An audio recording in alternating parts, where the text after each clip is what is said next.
السلام علیکم بچوں، کیسے ہیں آپ سب؟ امید ہے سب خیریت سے ہوں گے، خوش ہوں گے۔ آج ہم 4 کلاس کے سبق نمبر 7 کی پڑھائی کریں گے۔ اس کا عنوان ہے ہم پاکستانی بچے ہیں۔ تو ویڈیو شروع کرنے سے پہلے جو میرے چینل پہ نیو ہے، میرے چینل کو سبسکرائب کر لیں، بیل نوٹیفیکیشن کو آن کر لیں تاکہ میری ہر نئی آنے والی ویڈیو جو ہے وہ آپ تک پہنچ سکے۔ تو ہم پاکستانی بچے ہیں کا تلفظ ہم سیکھیں گے، یعنی کہ ہم الفاظ کو کس طرح سے ادا کر سکتے ہیں۔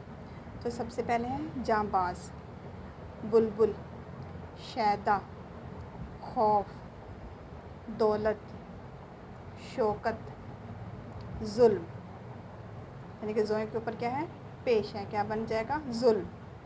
ہم اپنے وطن کے شیدا ہیں، بلبل ہیں، چمن کے شیدا ہیں، یہ جھنڈا سبز ہمارا ہے، من بھاتا چاند ستارہ ہے، جاں بازوں کی اولاد ہیں ہم، اب غیروں سے آزاد ہیں ہم، بے خوف ہیں، پاک ہیں، سچے ہیں، ہم پاکستانی بچے ہیں۔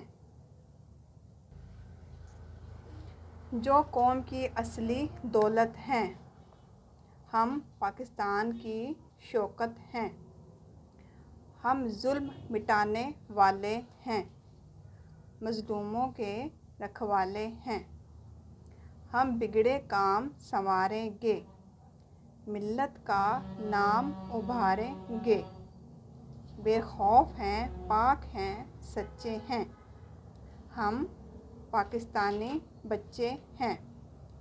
یہ نظم جو ہے وہ فیض لدھیانوی نے لکھی ہے۔ اب اس میں پاکستان کے جو صوبے ہیں، جو رہنے والے ہیں، ان کے علیحدہ سے ٹریڈیشن جو ہے وہ لباس کو دکھایا گیا ہے کہ ہم اپنی ثقافت میں کس طرح کا لباس جو ہے وہ پہنتے ہیں، یعنی کہ پٹھان کا کس طرح سے ہے، پنجابیوں کا کس طرح سے ہے، سندھی کس طرح کا لباس پہنتے ہیں، بلوچی کس طرح کا پہنتے ہیں، کشمیری کس طرح کا پہنتے ہیں۔ تو یہ سارے لباس جو ہے ہماری ثقافت کی پہچان ہے۔ تو کل انشاءاللہ ہم اس کی جو ہے وہ مشق جو ہے اس کو حل کریں گے۔ تو آپ نے اس سبق کو، اس نظم کو آپ نے پڑھ لینا ہے اچھے سے، اور اس کو تلفظ کو آپ نے سیکھ لینا ہے۔ اپنا خیال رکھیے گا۔ اللہ حافظ۔